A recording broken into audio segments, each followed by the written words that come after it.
Natalie had always dealt with her mother-in-law's distrust, enduring disapproving looks and questions that seemed like traps to expose her. However, she never imagined that her mother-in-law would go so far as to follow her. Indeed, Natalie harboured a secret, something she kept carefully hidden from her mother-in-law's critical eyes. Now, the secret was about to be revealed. Hello, my friends. I am Linda, and this is Linda's Love Stories. I hope you enjoy this story. In the stillness of the morning, the sun was still hesitating to show its first rays when Natalie opened her eyes. The room was bathed in a cosy twilight, and she could feel the comforting warmth of Stephen beside her. With a soft sigh, she stretched, feeling the anticipation of the new day flow through her veins. It was Sunday, biking day. Natalie smiled, remembering how her life had changed in recent years. At 20, she used to be a completely different young woman, party-loving, carefree, and always looking for the next fun. The nights were long, filled with alcohol and loud music, and the days were for recovering and planning the next party. As she quietly got up so as not to wake Stephen, Natalie reflected on that turbulent time. Her closest friends had tried to warn her about her excesses, but she always dismissed their concerns with a shrug and a carefree smile.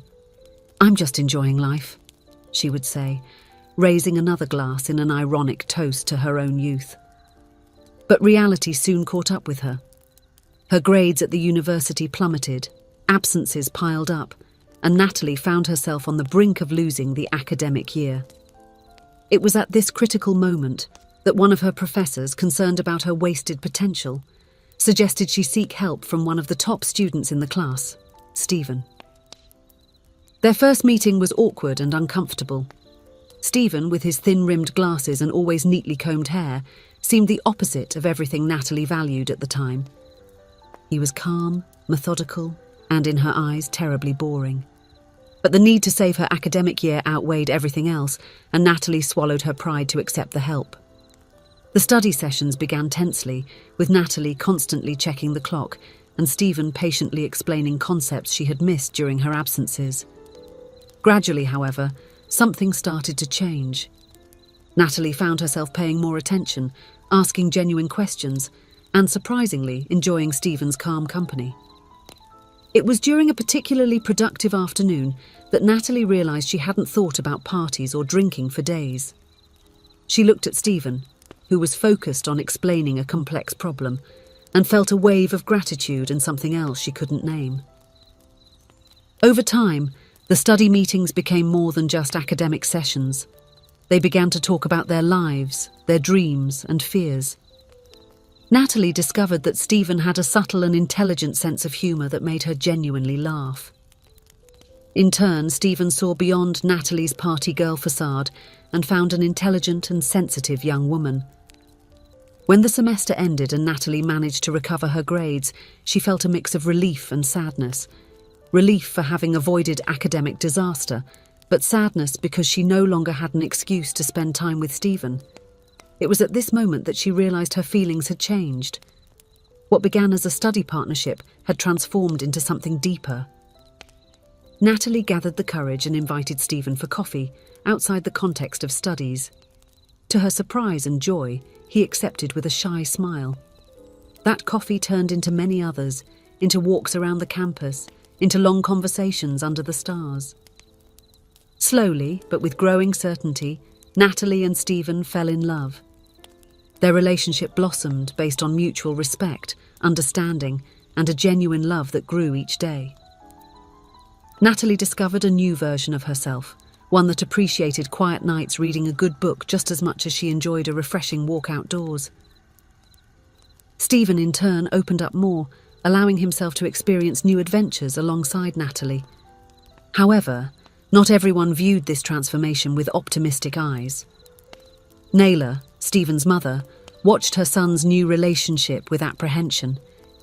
She had heard stories about Natalie's past and feared that the young woman might revert to old habits, dragging her precious son along. Naylor was not cruel or openly hostile to Natalie, but her reservation was palpable. At family dinners, she asked subtly inquisitive questions about Natalie's plans, her work, her habits.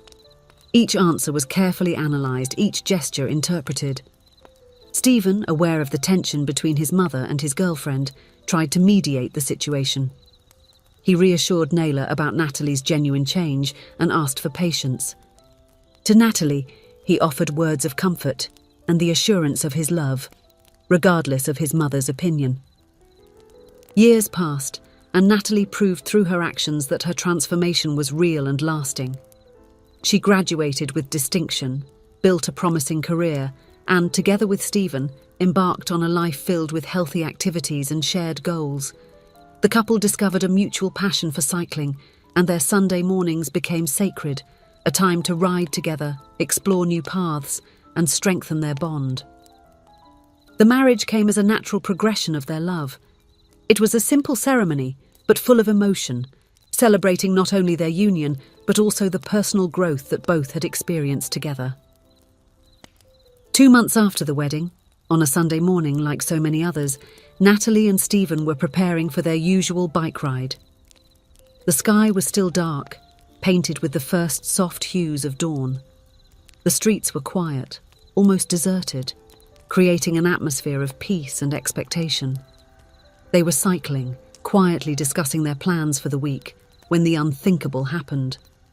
A car emerged out of nowhere, at high speed, out of control.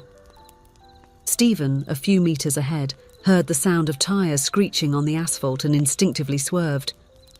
But Natalie didn't have time. The impact was violent and surreal. Natalie was thrown and dragged for several meters. The world spun around her, a confused mix of pain, fear, and disbelief. Stephen screamed, a sound of pure terror tearing through the morning air. When the car finally stopped, the driver stumbled out. She was a young woman, almost a girl, with glazed eyes and a strong smell of alcohol emanating from her. The scene was a painful echo of Natalie's past, a distorted and tragic version of who she might have become. At the hospital, the fight for Natalie's life was intense. The doctors worked tirelessly to stabilize her, but the extent of the damage was severe. Her left arm, gravely injured, could not be saved. The amputation was necessary, a devastating decision, but it saved her life. Stephen stayed by Natalie's side throughout the entire process, his heart torn between gratitude that she had survived and fear of how she would face this new reality. Natalie had always been vain, proud of her appearance and her physical strength. How would she cope with such a drastic and permanent change? When Natalie finally woke up and the reality of her condition became clear, the impact was overwhelming. She oscillated between moments of silent shock and bouts of inconsolable crying. Stephen was there every moment, holding her hand, offering words of comfort, even when he himself struggled to find strength. Days turned into weeks, and weeks into months. Natalie's physical recovery was accompanied by an emotional roller coaster. There were days when she felt determined to overcome everything, and others when depression consumed her. Stephen remained a rock by her side, patient and loving, even during the most difficult moments. The trial of the young driver was an unexpected turning point. Sitting in the courtroom, Natalie observed the accused's mother, a woman devastated by guilt and worry. The despair in that mother's eyes awakened something in Natalie. She remembered her own mother years ago, staying up late fearing a call about an accident.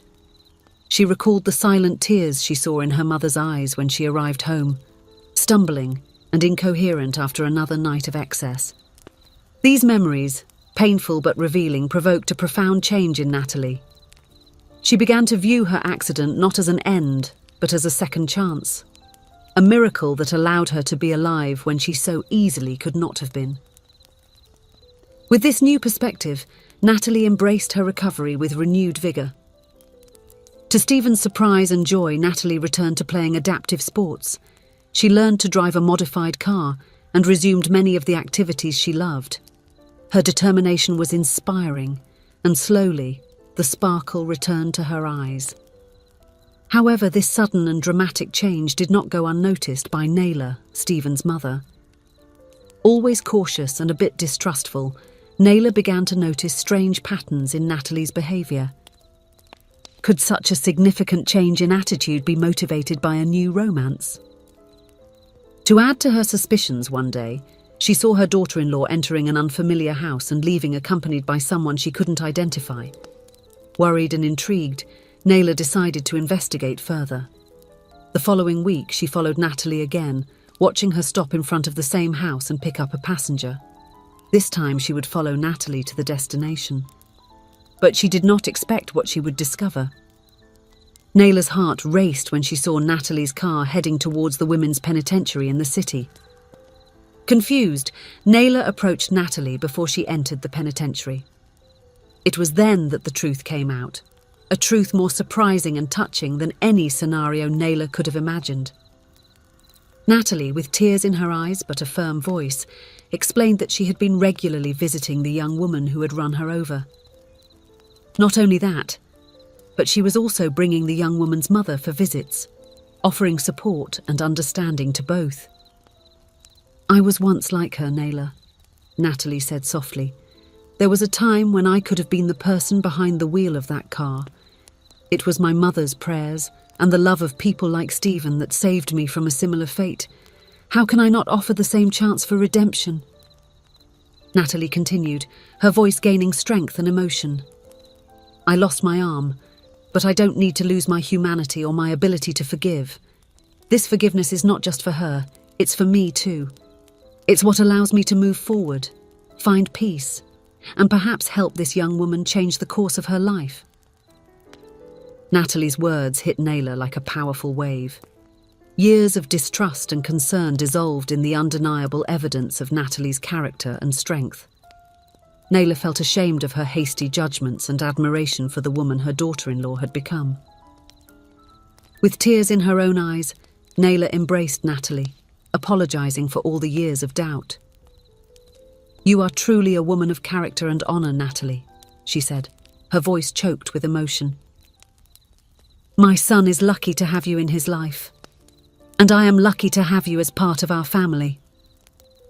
At that moment, in front of the penitentiary, two women who were once separated by suspicions and misunderstandings found a new understanding and mutual respect. Natalie, who had already overcome so many obstacles, had now also won the heart of her mother-in-law. As they walked together toward the entrance of the penitentiary, Naylor offered her support to Natalie in her mission of compassion. The afternoon sun shone upon them, symbolising a new chapter of understanding, forgiveness, and love. Values that Natalie, through her extraordinary journey, had learned to embody and was now teaching to others. If you enjoyed, please give it a like and subscribe to the channel. Leave a comment with a number from 1 to 5 to let us know how much you liked the story.